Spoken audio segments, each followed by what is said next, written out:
Hello， 大家好，我是晶晶。OnQ 80周年重磅回归 Muse 系列，那你对 OnQ 的印象是不是还停留在客厅那台笨重的环绕扩大机上？但是呢，到了2026年呢，这两台 Y40还有 Y50真的让我有一种老牌重生的感觉。那今天呢，就带大家深度的解析这两台串流扩大机的日系美学新标杆。首先，我们先来看外观哦，这两台机器它都是全铝面板。触感扎实，但是拿起来非常轻盈，完全不会笨重。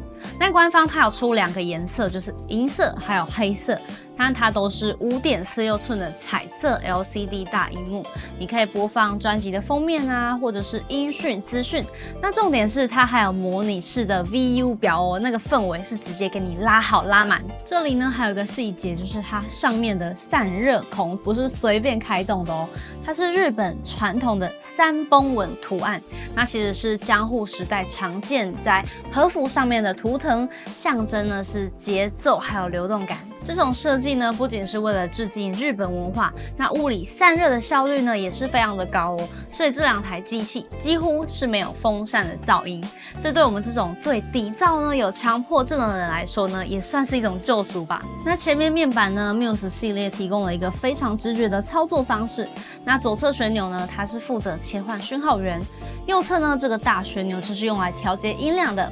那还有一个 Display 的按钮，它可以让你在专辑封面资讯呢跟类比的 VU 表之间快速的做切换。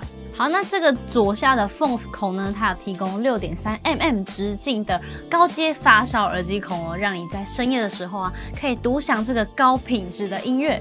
那右下呢，这个 USB 孔，你就可以直接插上你的随身硬碟，读取你收藏的高解析音档。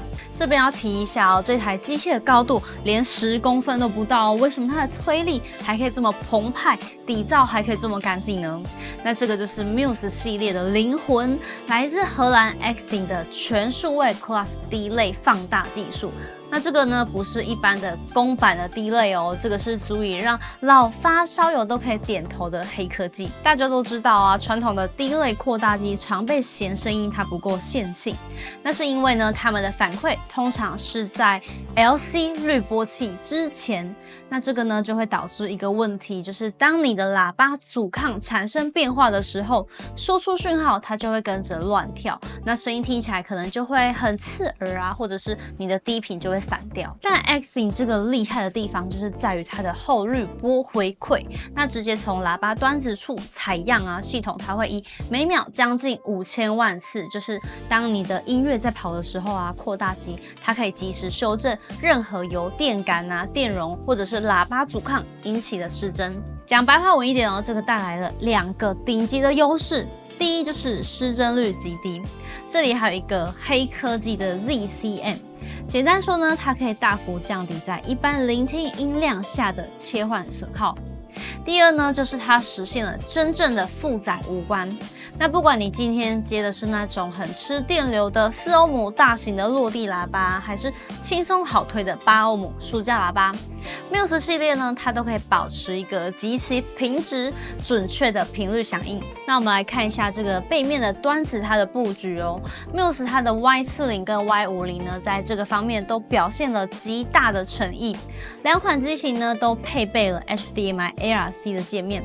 不同的是啊 ，Y50它还额外提供了一个 HDMI 输出孔，那支持 8K 60P 还有 Dolby Vision 的影像过录，在处理游戏机啊或者是蓝光机讯号的时候啊，更具弹性的空间。OnQ 它显然不想要遗忘黑胶爱好者哦。Y40它内置了 唱头放大器，而且呢更高阶的 Y50呢，它升级为跟 MC 唱头的全面设计哦。对于资深的黑胶友来说啊 ，Y50它更能节省下一笔购买外置唱放的开销。两组呢都配备3组 RCA 线性输入，让你可以接上老旧的 CD 播放机啊，或者是调节器。那数位输入也有同轴、光纤还有有线网路孔。那输出扩充呢也都配备了 RCA 的前级输入，那你可以将 Muse 作为纯串流前级连接更强大的后级扩大机。那这边呢要注意一下哦，重低音接孔呢则是 Y50 才有的哦，所以如果你是想要玩 2.1 的话，只有 Y50 一个选择。Y40 跟 Y50 它都内置了双频 WiFi 模组，除了基础的联网功能呢，它有 Apple 的 AirPlay 2啊、Chromecast、Spotify、Tidal、Qbox 等等的。那这两款它也提供了蓝牙连接功能，但是仅支援 SBC 还有 AAC 编码。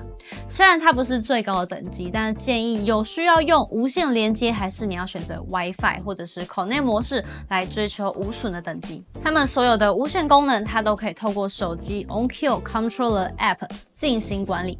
那你可以透过 App 的无线调整音量啊、切换讯源啊、调整 EQ 设定，甚至是对于 Y50 进行 Room 的 EQ 的校正控制。好啦，讲到重点了，我们来聊聊预算哦。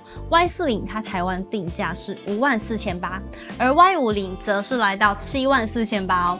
但是这2万块的价差，这笔钱换来的可是本质上的跳跃哦。首先是推力 ，Y40 呢，它在8欧姆的负载下提供75瓦，推一般的书架喇叭绝对是游刃有余。但如果你是客厅档啊，用的都是大型的落地喇叭，或者是你喜欢听交响乐那种排山倒海的动态，那 Y50 它的125瓦就可以让你感受到什么叫做从从容容。那 Y50 的控制力呢，它可以让低频收得更干净，更有权威感。Y50 强大的绝杀技啊，就是 OnQ 它的 Room EQ 空间校正。那你家的客厅的落地窗啊、沙发的摆放都会产生恼人的驻波。那 Y50 它内置的这个 Room 的 EQ， 它可以帮你把空间产生的声音染色给修掉。相信我，在环境不理想的状况下，你开了 Room EQ 的提升感，绝对会比你花钱去换线材还要明显的多。Y50 呢，显然是为了全能型玩家准备的。它不只是支援 MM 哦，连高阶的 MC 唱头都可以直接对应。那更别提它的 HDMI 还有专用的输出孔，支援到 8K 60P 跟 Dolby Vision。那如果家里呢是有 PS5 啊，或者是最新的 8K 电视， Y50 就是你的唯一选择。讲完规格，大家一定会问说，现在串流扩大机的选择这么多，为什么我要花3倍甚至是4倍的钱去买 OnQ 呢？来，我们直接对撞现在市面上 CP 值最强的对手 Win M Ultra 呢，这一台只要2万多块哦 ，CP 值真的是高到爆表。那 Win 的 App 呢，确实是非常的流畅好用，它连 WiFi 6都给你哦，体积也是非常的小，完全呢不会有空间不够的问题。那用的呢是 TI 的公版低类晶片。声音虽然干净，但是它在推大型落地喇叭的时候啊，低频它的权威感跟 OnQ 那一套 Xing 的后滤波回馈技术也不是同一个档次。好，那我们把预算拉到6万块台币左右，那 Y50 对上 NAD 的 C700 V2， 它的售价大概是61800元。那 NAD 它的强项就是它的 Blue OS 系统，论 App 的成熟度啊，老实说 NAD 它确实是略胜2-3筹的。但是这2台呢，在8欧姆下呢 ，NAD 它给的是80瓦，而 Y50 它是给到125瓦哦。最重要的一点啊 ，NAD 这一台它的 Direct Live 空间校正，你是需要额外付费才可以解锁完整的功能哦。而 OnQ Y50 它是直接把 Room EQ 的技术送给你，所以呢，开箱就可以修正你的房间驻波。讲了这么多，大家一定会问哦，我到底要怎么选呢？其实呢，你们应该只想知道这个吧？那来，我帮大家整理了几个简单的情境，你们自己对号入座哦。首先呢，谁适合入手 OnQ 的 Muse Y40？ 那如果你主要使用的是书架喇叭，像是 KEF 的 LS50 Meta 这一种等级的玩家呢， Y40 它就是你的最佳选择。那它搭载的 Xing 数位放大技术呢，强项不在于粗暴的推力哦，而是在于极其细腻而且有层次的声音表现。它能让你把每一分预算呢都花在刀口上，那你不需要为了用不到的马力去多付钱啊，那你可以把省下的预算拿去升级一对高音质的喇叭线，那这种精准的投资所换来的 CP 值才是真正的玩法。那什么样的人建议可以直上 Y50 呢？那我认为有2个特征。第一，你是客厅党，而且呢环境声学条件复杂，你需要靠 Y50 强大的空间校正的功能来救场。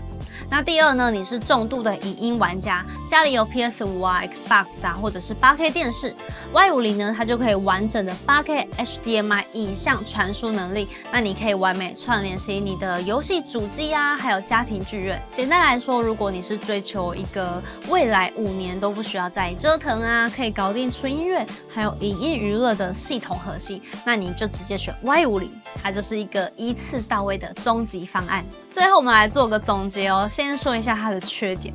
OnQ 它 Controller App 它真的做得太阳春了。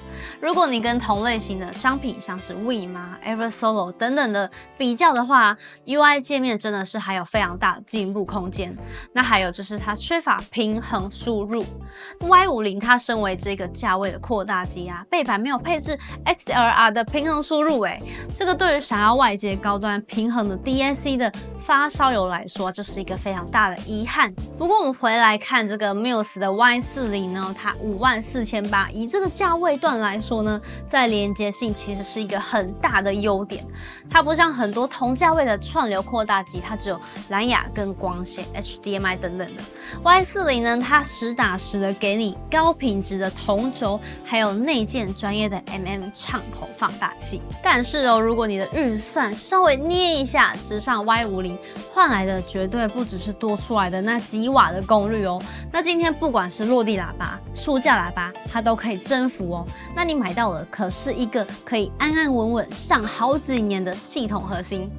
好了，那今天的评测就到这边哦。那你是偏向 CP 值高的 Y40，还是性能控的 Y50 呢？那在下方留言告诉我吧。我是晶晶，我们下一集见，大家拜拜。